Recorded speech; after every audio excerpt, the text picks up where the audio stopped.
Matapos naman ang mahabang holiday break, muli nang sasabak ngayong araw ang Senado sa mga pagdinig at maging sa mga sesyon. Mga isyong pag-uusapan mamaya alamin sa report ni Brigada Ann Cortez. Ibrigada mo! Brigada!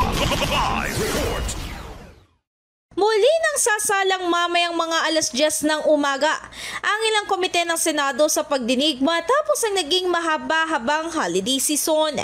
Kasunod nito, ilan lang sa mga isyong tatalakayin mamaya ang tungkol sa Bill of Rights ng mga pasahero ng taxi at maging ang Philippine Civil Registration and Vital Statistics Act.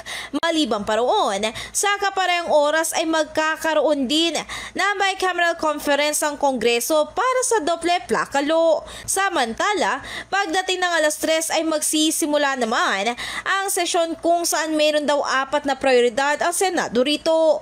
Kabilang na nga rito ang extension ng barangay election at ang pag-modernize sa FIVOX. In the heart of changing lives, ito si Brigada Ann Cortez ng 105.1 Brigada News sa Manila, The Music News Authority. Ang bahaging ito ay hatid sa atin ng Maxan Mangosteen Santone Coffee. Max Healthy, Max Sarap.